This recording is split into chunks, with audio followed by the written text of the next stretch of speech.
Hello दोस्तों, आपके अपने चैनल एसजी नॉवल वर्ल्ड में आप सबका स्वागत है। ऐसे ही रोचक स्टोरी के लिए चैनल को सब्सक्राइब जरूर कर लीजिए। आइए अब स्टोरी कंटिन्यू करते हैं। एपिसोड 76, परिणीति की शादी नहीं होगी। अर्पिता की बात सुनते ही नायरा अपने ख्यालों से बाहर निकली। हालांकि यह बात तो बिल्कुल सच थी कि समीक्षा ने उसे सब कुछ पहले ही बता दिया था, लेकिन वह यहाँ पर यह बात कबूल नहीं कर सकती थी, क्योंकि वह जानती थी अगर उसने कबूल कर लिया ना तो अभिमन्यु को पता चल जाएगा कि परिणीति की शादी उससे करवाने वाले कोई और नहीं बल्कि खुद नायरा है, और ऐसे में वह नहीं चाहती है कि यहाँ पर अभिमन्यु को इन सब के बारे में कुछ भी पता चले। जिसे सोचकर नायरा हल्का सा मुस्कुराते हुए कहने लगी, नहीं नहीं आंटी, ऐसी बात नहीं है। समीक्षा ने मुझे बताया जरूर था, लेकिन पूरी बात नहीं बताई थी। उसने बस इतना कहा था कि कुछ रिश्ते दिल से जुड़ते हैं और वह भी बहुत अच्छे रिश्ते बनते हैं। तब मैं उसकी बातों को इतना समझी नहीं थी, लेकिन आज आपकी बातों को सुनने के बाद मैं समझ गई कि आखिर समीक्षा क्या कहना चाहती थी। लेकिन सच में परिणीति बहुत लकी है, जिसको आप जैसी माँ और समीक्षा जैसी प्यारी बहन मिली है। मतलब अपना रिश्ता ना होने के बावजूद भी लोगों ने उसे अपनाया है। नायरा की बातों को सुनकर अर्पिता के चेहरे पर हल्की सी मुस्कुराहट आ गई। वही अभिमन्यु जो अब तक चुपचाप उन लोगों की बातों को सुन रहा था, वह अब जाकर अपना मुंह खोलकर अर्पिता को देखते हुए कहता है, और आपको किसने कहा है कि उनका वह परिवार वही रहता है, जिस वजह से आप परिणीति को वह शहर भेजना नहीं चाहती है।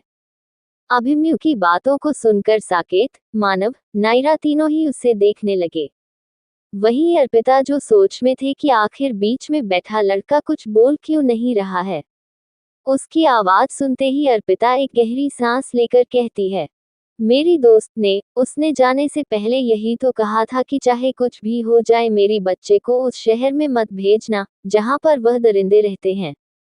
मुझे नहीं पता परिणीति के पापा जिंदा है भी या नहीं है, वह किसके साथ है, क्या कर रहे हैं, उसकी फैमिली कौन है, कहाँ रहती है, कुछ भी नहीं पता।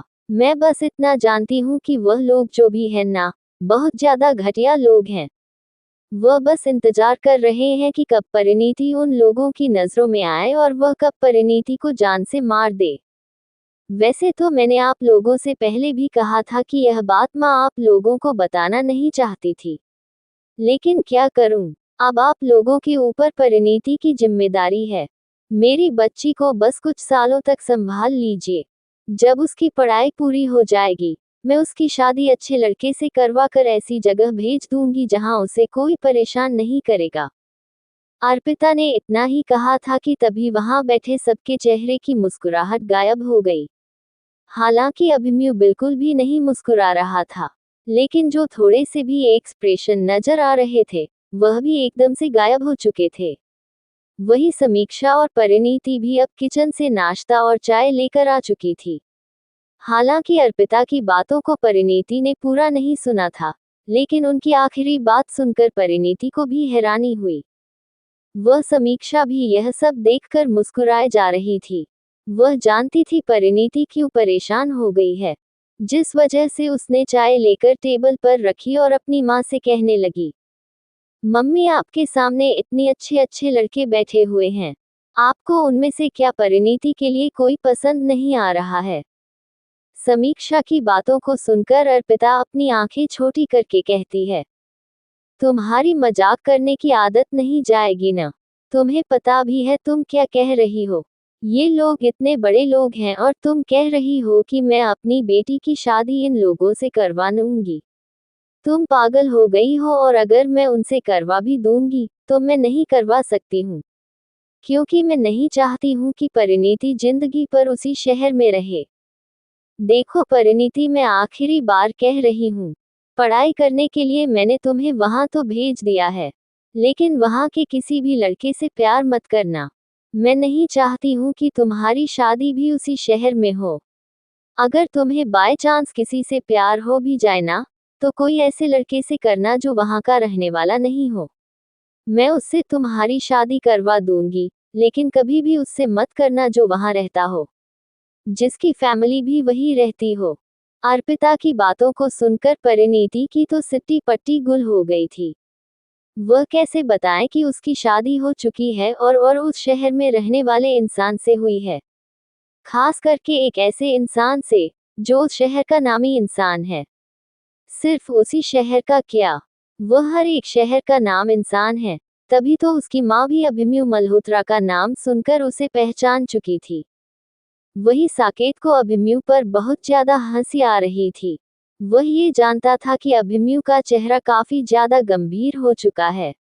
एक तो बेचारा शादी खुद भी नहीं करना चाहता था और अब शादी हो भी गई है तो इतनी बड़ी प्रॉब्लम खड़ी हो गई। अब उसकी माँ चाहकर भी एक्सेप्ट नहीं करेगी कि परिणीति और अभिमन्यु की शादी हो गई है। फिलहाल के लिए वो लोग तो ये सच बता नहीं सकते थे। इसलिए माहौल को शांत करने के लिए साकेत बात को बदलते हुए कहता है, आंटी नायरा ने मुझे बताया था कि आप यहाँ पर अकेले काम करती हैं। अगर आपको प्रॉब्लम ना हो तो क्या मैं आपसे इस बारे में कुछ बात कर सकता हूँ?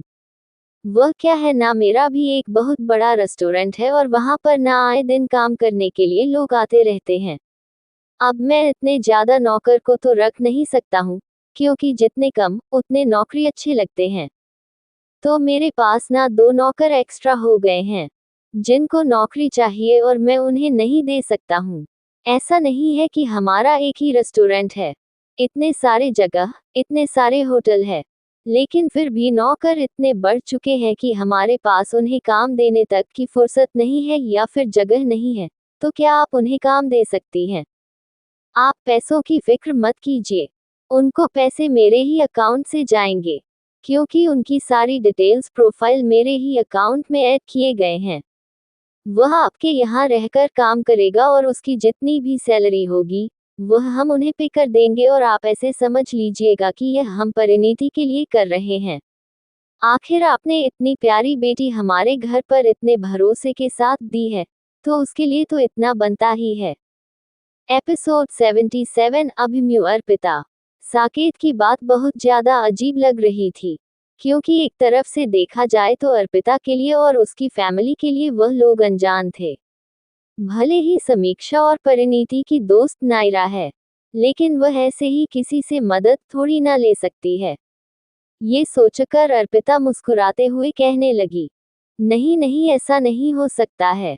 मेरे कहने का मतलब है, आप लोग हमारे लिए इतना सोच रहे हो, वही हमारे लिए बहुत है। अब आप क्या हमें शर्मिंदा करना चाहते हैं?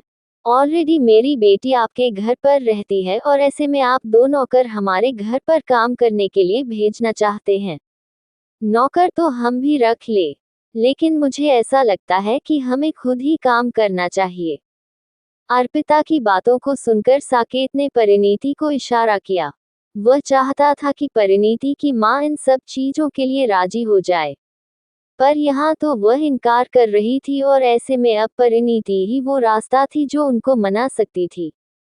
साकेत के इशारे को देखकर परिणीति अपनी मां को देखते हुए कहने लगी, मम्मी साकेत बिल्कुल ठीक कह रहे हैं, आप अब बहुत ज्यादा बीमार रहने लगी हैं और समीक्षा की पढ़ाई पर भी असर हो रहा होगा।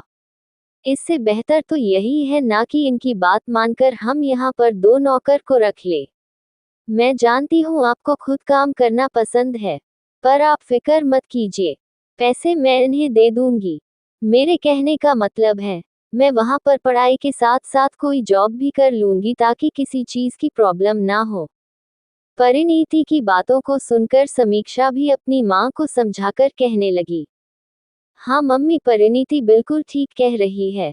आप खुद ही सोचो, अगर आप बार बार काम करोगी तो मुझ पर ध्यान कौन देगा? आपके अलावा तो मेरा कोई है भी नहीं और ऐसे में आप अभी अभी बीमार हुई हैं, फिर से काम करने लगोगे, फिर बीमार हो जाओगी। आप ही सोचो, बार बार बीमार होना भी सही है क्या? अपने दोनों बेटियों की बातों को सुनकर अर्पिता को कहीं ना कहीं ये बिल्कुल सही लगा, पर न जाने क्यों उन्हें मल्होत्रा के लोगों से मदद लेने में थोड़ी झिझक हो रही थी। अभिमन्यु अर्पिता के एक्सप्रेशन को देख पा रहा था। वह समझ पा रहा था आखिर क्यों परिणीति की मां हाँ कहने से इनकार कर रही है। ये सोचकर उसने एक गहरी सांस ली और अपनी जगह से उठा।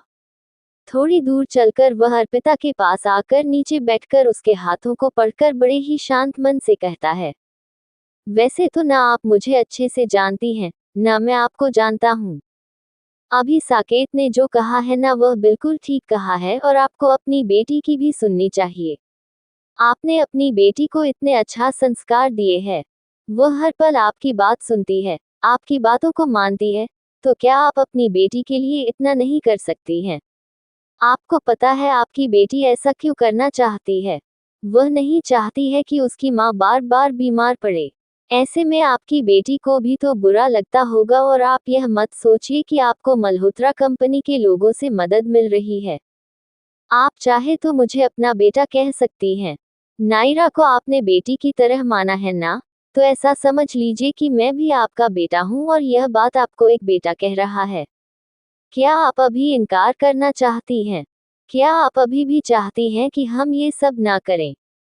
अभिमन्यु की हरकत को देखकर सबसे ज्यादा हैरान परिणीति और साकेत थे, क्योंकि परिणीति को हैरानी बस इस बात पर हो रही थी कि अभिमन्यु जो खुद किसी के सामने नहीं झुकता है, वह उसकी माँ के सामने झुककर बैठकर उनसे बातें कर रहा है। वही साकेत यह सोचकर हैरान था कि जो अभिमन्यु अपनी फैमिली से मुंह देखकर बात नहीं करता है, वह परिणीति की माँ को मनाने की कोशिश कर रहा है। कितनी अजीब सी बात थी ना। यह एक झटका जैसा था। बेचारी नायरा को तो ऐसा लग रहा था जैसे वह किसी यूनिवर्स में आ चुकी है, सपनों के यूनिवर्स में जहां पर वह जैसा चाहती थी बिल्कुल वैसा हो रहा है। उसका भाई जो हमेशा गुस्सा करता था, असलियत में वह भाई सपनों में इतना प्यार से किसी से बातें कर रहा है। ये सब नायरा के लिए काफी ज्यादा हैरान करने की बात थी। नायरा का तो ऐसा मन हो रहा था कि वह जल्दी से अपना फोन निकाले और उन दोनों की एक छोटी सी वीडियो बना ले, ताकि वह घर जाते ही अपनी माँ और छोटी माँ को वीडियो दिखाकर मजे ले सके। अब नायरा ने ये सोच तो लिया था कि ऐसे में वह छोड़ तो नहीं सकती थी, इसलिए उसे चुपके से अपना फोन निकाला और जल्दी से बिना किसी को बताए उन दोनों की वीडियो रिकॉर्ड करने लगी। थोड़ा सा वीडियो क्लिप रिकॉर्ड करने के बाद नायरा ने जल्दी अपना फोन रखा और मुस्कुराते हुए अभिमन्यु से कहने लगी, भाई ये देखकर मुझे बहुत अच्छा लगा कि आप आंटी की फिक्र कर रहे हो। नायरा की बातों को सुनकर अभिमन्यु ने तिरछी नजरों से उसे देखा, जैसे कि वह कहना चाहता हो कि अपना मुंह बंद रख वरना अभी के अभी यहाँ से चला जाऊंगा। वही अर्पिता बेचारी अभिमन्यु की हरकत को देखकर इतना ज्यादा हैरान हो चुकी थी कि वह खुद भी भूल गई थी कि आखिर वह लोग क्या बात कर रहे थे। तभी अभिमन्यु अपनी जगह से उठा और अर्पिता को देखने लगा। अब अभिमन्यु ने उन्हें मना लिया था, तो वह भला कैसे इनकार कर सकती थी। अभिमन्यु मल्होत्रा जैसा इंसान किसी को मना रहा हो और सामने वाला नहीं मान सके, ऐसा हो नहीं सकता था। अर्पिता अभिमन्यु का नाम बहुत बार सुन चुकी थी, यहाँ तक कि उन्होंने ये भी सुन रखा था कि अभिमन्यु जल्दी किसी के सामने झुकता नहीं है, लेकिन आज वह उनके सामने झुक रहा था। एपिसोड 78 अभिमन्यु वो आपकी बेटी है। ये सोचकर अर्पिता खुश होकर कहती है, अब अभिमन्यु ने खुद मुझे मनाया है तो मैं इनकार कैसे कर सकती हूँ। मैं अभिमन्यु मल्होत्रा को नाराज नहीं करना चाहती हूँ। आप लोगों ने इतना सोच लिया है तो मुझे इसमें दिक्कत नहीं है और जिसमें मेरी बेटी को खुशी मिलेगी मैं वही करूंगी। अर्पिता की बात सुनकर सबके चेहरे पर मुस्कुराहट आ गई सिवाय अभिमन्यु के। वह तो बस अर्पिता को मनाना चाहता था, अब वह मान गई थी तो उसका काम भी हो चुका था। ऐसे में उसने साकेत को इशारा किया, जिसके बाद साकेत अपनी जगह से उठा और अर्पिता को देखकर कहने लगा, तो ठीक है, ये डिसाइड रहा कि हम आपके यहाँ पर 2 नौकर रख कर दे देंगे और वह सारा काम करेंगे। आपको बस उन्हें सिखाना है ना कि खुद जाकर काम करना है। साकेत की बातों को सुनकर समीक्षा जो अब तक चुप थी, वह उसे देखकर कहने लगी, वह सब तो ठीक है लेकिन पहले हमें अपने दुकान को फिर से तैयार करना होगा, क्योंकि कुछ दिन पहले दुकान में छोटी सी आग लग गई थी और बहुत कुछ खराब हो गया था। समीक्षा की बातों को सुनकर परिणीति जो उसके बगल में ही खड़ी थी, वह हैरान होकर कहने लगी, क्या कहा तुमने? आग लग गई थी? लेकिन ये कब हुआ और तुमने मुझे क्यों नहीं बताया? तुम हर बात मुझे फोन पर बता दिया करती थी ना, तो फिर घर में आग लग गई और यह बात मुझे बताई भी नहीं। परिणीति को परेशान होता हुआ देखकर समीक्षा मुंह बनाकर कहने लगी, मैं तो बताने ही वाली थी, लेकिन मम्मी ने बताने से मना कर दिया। उन्होंने कहा कि अगर तुम्हें पता चल जाएगा तो तुम घबरा जाओगी और अपनी पढ़ाई को छोड़कर यहाँ आ जाओगी। जैसा कि अभी जैसे मैंने तुम्हें मम्मी की तबीयत के बारे में बताया, तो तुम तुरंत यहाँ आ गई, बिना किसी को बताएं। वह तो अच्छा था कि बाद में तुमने मुझे बता दिया।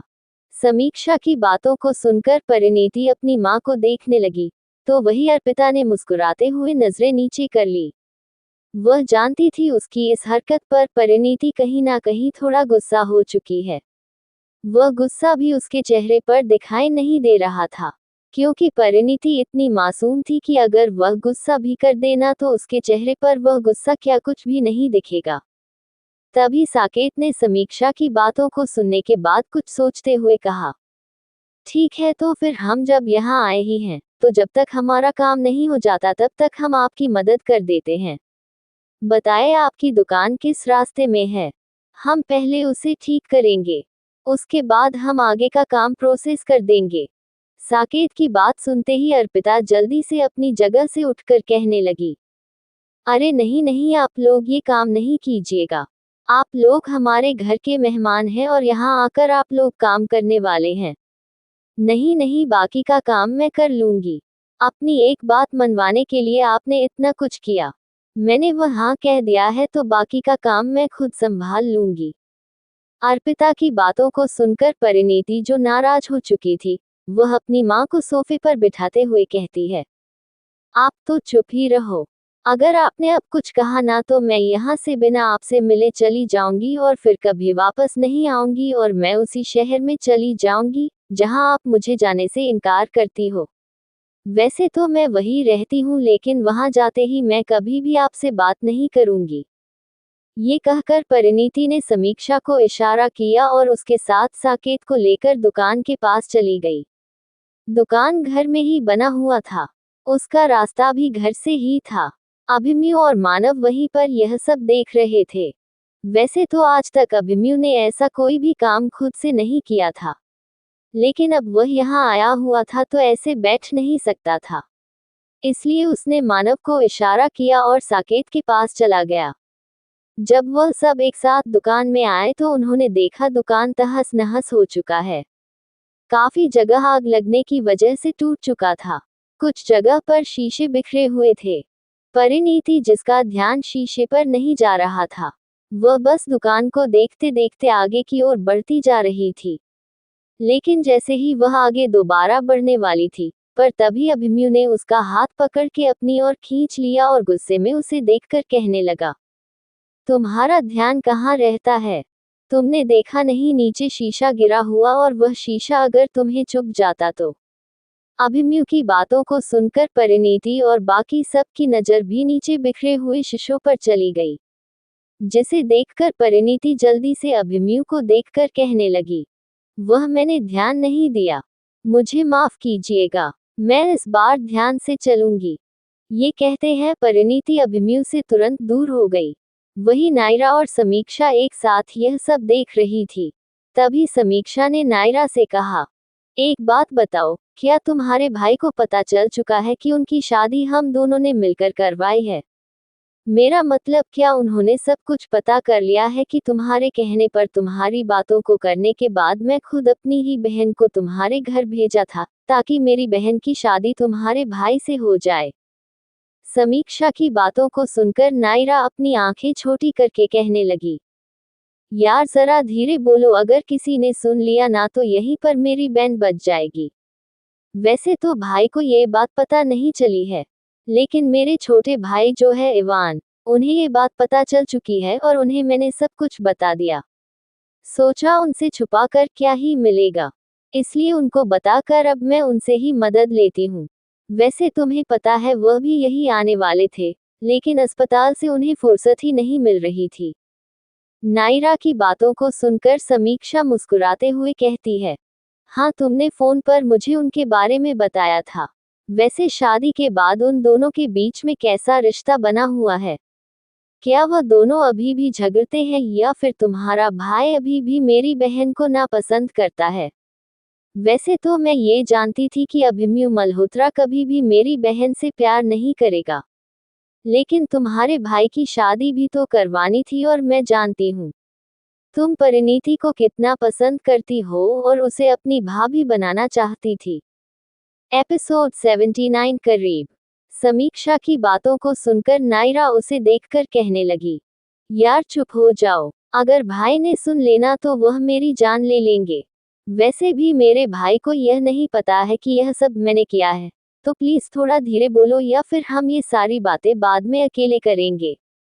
वैसे भी जब तक परिणीति यहाँ रहना चाहती है, तब तक हम लोग यही रहेंगे। नायरा की बातों को सुनकर समीक्षा उसे देखने लगी, जिसे देखकर नायरा भी मुस्कुराई। वहीं इधर साकेत और मानव ने मिलकर अच्छे से सफाई कर ली थी। उन लोगों के साथ उनके बॉडीगार्ड भी आए हुए थे, जो पूरे रेस्टोरेंट को अच्छे से क्लीन कर चुके थे। यहाँ तक कि जो सामान बर्बाद हो चुका था, उसे कार्टून में पैक करके बाहर भी निकल चुके थे। अब बारी थी शॉपिंग करने की, जिसमें उन लोगों को कुछ ग्रोसरी का सामान लेना था, जो साकेत ने ऑनलाइन ही कर दिया था और वह कुछ ही देर में आने भी वाला था। जिसके बाद साकेत परिणीति को देखते हुए कहता है, मैंने सामान मंगवा दिया है, जैसे ही वह आ जाएगा साथ में सर्वेंट भी पहुंच जाएंगे और आगे का काम सर्वेंट कर देंगे। अगर फिर भी आपको अपनी मम्मी के लिए कोई सर्विस चाहिए जो उनकी देखभाल कर सके, मैं उसका भी इंतजाम कर दूंगा। साकेत के बातों को सुनकर परिणीति उसे देखते हुए कहने लगी, अरे नहीं नहीं, आप लोगों ने पहले ही बहुत कुछ कर दिया है, आप ज्यादा मत कीजिए, वरना मेरी मम्मी बहुत ज्यादा गरीब महसूस करेगी, उन्हें लगेगा वह किसी का एहसान ले रही है। परिणीति की बातों को सुनकर साकेत मुस्कुराने लगा। वह सब होटल के अंदर ही थे, तभी एक कस्टमर वहां पहुंच गया। कुछ दिन से दुकान बंद थी, जिस वजह से कस्टमर काफी बार आकर चला जाता था, पर आज जब उसने देखा कि दुकान खुला हुआ है, तब वह खुश होकर समीक्षा को देखने लगा। वह समीक्षा को पहचानता था। समीक्षा भी कस्टमर को पहचानती थी, जिस वजह से वह तुरंत काउंटर के पास आ गई। कस्टमर समीक्षा को देखकर मुस्कुराते हुए कहता है, फाइनली आपका दुकान खुल गया। आपको पता भी है मैं कितनी बार यहाँ से वापस जा चुका हूँ। आपके दुकान का नाश्ता मेरा परिवार बहुत मिस करता था। अगर अब दुकान खुल ही गई हो तो क्या मैं अपना ऑर्डर दे सकता हूँ? कस्टमर की बातों को सुनकर समीक्षा सोच में पड़ गई, क्योंकि वह समझ नहीं पा रही थी कि वह कस्टमर को क्या कहे। दुकान तो खुल चुकी था, लेकिन दुकान में कोई सामान नहीं था जिससे वह कुछ भी बना सके। ऐसे में परिणीति को अचानक से कुछ याद आया और वह तुरंत कस्टमर के पास आकर मुस्कुराते हुए कहने लगी, ठीक है, आप बस 1 घंटे इंतजार कीजिए, हम आपका ऑर्डर लेकर आते हैं।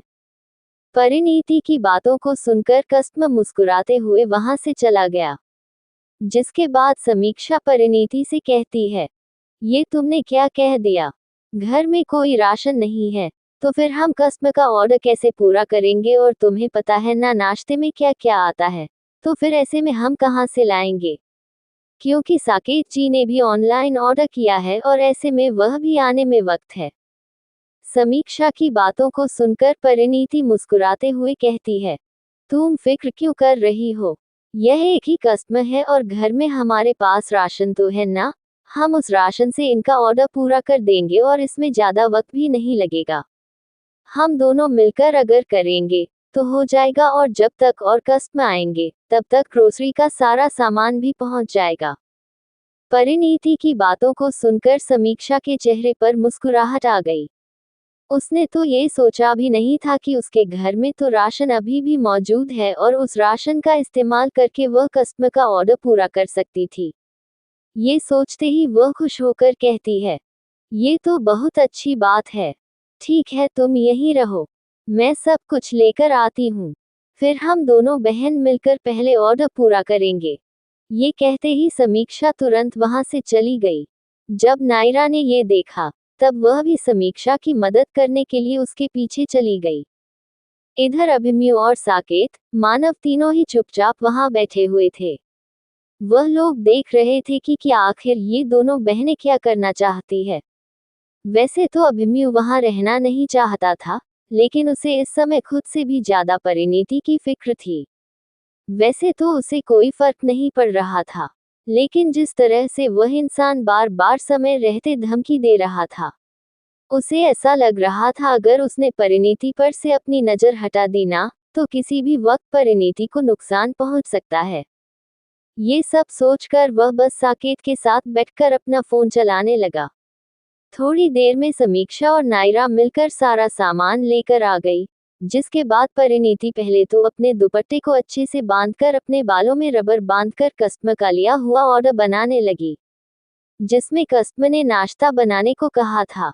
समीक्षा सब्जी काट रही थी, तो नायरा पूरी के लिए आटा निकाल रही थी, तो वही परिणीति जलेबी बनाने के लिए हर एक सामग्री को मिलने की कोशिश कर रही थी। वैसे तो परिणीति ने ये सब पहले भी बनाया था, पर वह जानती थी जिस तरह से उसकी माँ बनाती है, वैसे वह नहीं बना सकती है। थोड़ी ही देर में वह सब गैस के पास खड़ी होकर अपना अपना खाना बनाने लगी, जिसमें परिणीति जलेबी बनाने की कोशिश कर रही थी, लेकिन बेचारी ठीक से जलेबी तक नहीं बना पा रही थी। अभिमन्यु जो वहां बैठकर यह सब देख रहा था, वह परिणीति को परेशान होता हुआ देखकर अंदर ही अंदर उसके ऊपर हंस भी रहा था। पर फिलहाल के लिए वह नहीं चाहता था कि उसकी मां के होटल में कोई भी कस्टमर नाराज होकर जाए, इसलिए वह वहां से उठा और परिणीति की मदद करने के लिए उसके पास आ गया। अभिमन्यु ने पीछे से ही परिणीति के हाथ को पकड़ा और उसे जलेबी बनाने सिखाने लगा। परिणीति को पहले बिल्कुल भी उम्मीद नहीं थी कि अभिमन्यु उसके पास आ जाएगा। वह अभिमन्यु को दूर भी करना चाहती थी, पर जिस तरह से वह उसकी मदद कर रहा था और जिस तरह से जलेबी बिल्कुल परफेक्ट बन रही थी, वह देखकर परिणीति उसे दूर न करके बल्कि उसकी मदद लेने लगी और उसी वक्त अभिमन्यु ने अपने दूसरे हाथों से उसके कमर पर हाथ रखा और बड़े ही प्यार से जलेबी को बनाने की कोशिश करने लगा। ये वक्त परिणीति के लिए दिल धड़कने का समय था। परिणीति इतनी ज्यादा घबरा गई थी कि उसके हाथ पैर कांप रहे थे, लेकिन अभिमन्यु को इन सब का एहसास नहीं हुआ। वह तो बस उसकी मदद के तौर पर जलेबी बनाए जा रहा था। एपिसोड 80 मुझे नानी भी बनना है। जब कुछ जलेबियां बन गई, तब अभिमन्यु परिणीति के चेहरे को देखने लगा। अब जाकर उसे एहसास हुआ कि परिणीति की मदद करने पर वह कितने ज्यादा उसके करीब आ चुका है। वही साकेत जो समीक्षा की मदद कर रहा था, उसने भी अभिमन्यु और परिणीति को एक साथ देख लिया। ना जाने क्यों उन दोनों को इस तरह से देखकर साकेत को बहुत अच्छा लगा। परिणीति और अभिमन्यु एक दूसरे को देखने में इतने ज्यादा खो चुके थे कि उन्हें एहसास भी नहीं हुआ कि जो कस्टमर ऑर्डर देकर गया था, वह वापस आ गया है। अचानक से परिणीति की नजर कस्टमर पर गई, तो उसने जल्दी से अभिमन्यु को खुद से दूर किया। तभी अभिमन्यु भी अपने ख्यालों से बाहर निकलकर वापस अपनी जगह पर आकर बैठ गया और दूर से ही परिणीति के लाल चेहरे को देखने लगा। अभिमन्यु के पास रहने पर बेचारी परिणीति का चेहरा शर्म से लाल हो चुका था। ना जाने क्यों उस समय उसका दिल इतना ज्यादा धड़क रहा था कि ऐसा लग रहा था वह कभी भी उसके सीने से बाहर निकल जाएगा। वह ये सब सोच ही रही थी कि तभी समीक्षा जल्दी से कस्टमर का ऑर्डर पैक करके उसे देने लगी। तभी कस्टमर ने पैसे दिए और अपना ऑर्डर लेकर वहां से चला गया। काफी दिन बाद होटल का पहला ऑर्डर आया हुआ था। ऐसे में समीक्षा बहुत ज्यादा खुश थी और ऐसे वह उन पैसों को लेकर अपनी माँ के पास चली गई। उसकी माँ अभी भी वैसे ही बैठी हुई थी, जैसे परिणीति उन्हें बिठा कर गई थी। धीरे धीरे करके सब लोग परिणीति की माँ के पास आ गए। जब परिणीति की माँ ने उन लोगों को देखा तो उनकी आंखों में आंसू आ गए।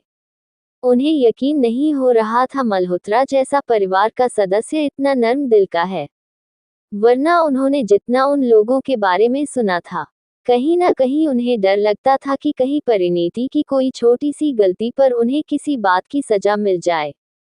कुछ देर तक ये सब सोचने के बाद परिणीति की माँ परिणीति को देखते हुए कहती है, देखो परिणीति, मैं तुम्हें यहाँ पर ज्यादा दिन नहीं रोक सकती हूँ, इसलिए तुम आज वापस चले जाओ। मैं नहीं चाहती हूँ कि तुम्हारी पढ़ाई पर कोई भी असर पड़े और वैसे भी पढ़ाई कंप्लीट होते ही तुम्हें वापस घर आना है और मैं तुम्हारे लिए बहुत अच्छा लड़का ढूंढ कर रखूंगी ताकि तुम्हारी शादी हो सके। अब मैं बस तुम्हें खुश देखना चाहती हूँ। अपनी माँ की बातों को सुनकर परिणीति की आंखें हैरानी से बड़ी हो गई। वही वहां पर उन लोगों के चेहरे पर भी परेशानी दिखने लगी, खास करके समीक्षा के चेहरे पर, क्योंकि इतना समय हो चुका था लेकिन उनमें से किसी ने भी परिणीति की मां को सच नहीं बताया था। ऐसे में कहीं ना कहीं उन लोगों को डर लग रहा था कि अगर परिणीति की मां को सच पता चल गया तो क्या होगा। अभिमन्यु को इन सब से कोई फर्क नहीं पड़ा था। वह तो चाहता ही था कि परिणीति उसकी लाइफ से चली जाए और ऐसे में वो बैठकर चुपचाप पानी पी रहा था। वह पानी पी ही रहा था कि तभी परिणीति की मां दोबारा कहती है, देखो तुम्हें लग रहा होगा कि मैं जल्दी शादी करवाना चाहती हूँ, ऐसा बिल्कुल भी नहीं है। मैं बस चाहती हूँ कि मेरे बच्चे खुश हो जाए और मुझे नानी भी तो बनना है। इसलिए अपनी 6 महीने की पढ़ाई पूरी करो और वापस घर आ जाना। और अगर बाय चांस तुम्हें कोई लड़का पसंद आएगा तो तुम मुझे बता सकती हो। लेकिन ये याद रखना कि वह लड़का उसी शहर का नहीं होना चाहिए, क्योंकि अगर वह लड़का वही का निकला तो मेरी परमिशन तो बिल्कुल भी मत देना, क्योंकि मैं हमेशा के लिए ना कहूंगी। अपनी माँ की बातों को सुनकर बेचारी परिणीति परेशान होने लगी। वही अभिमन्यु ने जब सुना कि परिणीति की माँ नानी बनना चाहती है तो न जाने क्यों उसे जोर जोर से खांसी आने लगी। वह जो पानी पी रहा था वह भी उसके मुंह से निकल गया। ये देखकर जल्दी से साकेत ने अभिमन्यु को संभाला। परिणीति की मां ने जब ये देखा था, वो परेशान होकर कहने लगी, क्या आपकी तबीयत ठीक है? अगर प्रॉब्लम है तो आप यहाँ आराम कर सकते हैं और वैसे भी आप लोगों ने बहुत मदद की है। आप लोग अगर जाना चाहते हैं तो जा सकते हैं। अपनी माँ की बातों को सुनकर परिणीति हैरान होकर कहती है, मम्मी क्या आप हमें यहाँ से भागना चाहती हैं? क्या आप चाहती है कि हम यहाँ दोबारा नहीं आए, जो बार बार हमें जाने के लिए कह रही है? परिणीति की बातों को सुनकर उसकी माँ मुस्कुराते हुए कहने लगी, ऐसी बात नहीं है, मैं बस तुम सबकी फिक्र कर रही हूँ। तुम्हारी वजह से इन लोगों के काम रुके हुए हैं और तुम उनके साथ यहाँ आई हुई और कहती हो कि तुम्हें यहाँ रुकना है।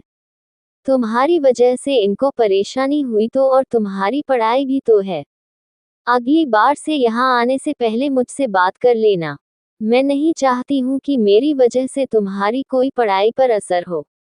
परिणीति की माँ की बातों को सुनकर अभिमन्यु गहरी सांस लेकर कहता है, अगर आप बिल्कुल ठीक है तो मुझे इसमें कोई दिक्कत नहीं है और साकेत ने घर के लिए कुछ स्टाफ को भी प्रोवाइड कर दिया है, जो कुछ समय यहाँ वापस आ जाएंगे। उसके बाद भी अगर कोई प्रॉब्लम होगी तो आप मुझे कॉल कर सकती हैं। मुझे कोई प्रॉब्लम नहीं होगी। ये कहते हुए अभिमन्यु वहां से बाहर जाने लगा। साकेत और मानव ने जब ये देखा तो वह दोनों भी वहां से चले गए। उन तीनों के जाने के बाद परिणीति अपनी माँ को देखने लगी, जो मुस्कुराते हुए परिणीति से कहती है, देखो कितने अच्छे हैं और मैं बेकार में सोचती थी कि अमीर लोग बहुत ज्यादा बेदर्द होते हैं। सच में मुझे तो इन लोगों से मिलकर बहुत खुशी हो रही है। नायरा जैसी इतनी प्यारी लड़की और उसका भाई भी इतना अच्छा, ये सब माँ बाप के संस्कार होते हैं। अपनी माँ की बातों को सुनकर परिणीति अपनी आंखें छोटी करके कहती है, वह बस आपके सामने अच्छा बन रहा है, लेकिन आपको क्या पता, वह पीठ पीछे अपना शैतानी रूप दिखाता है।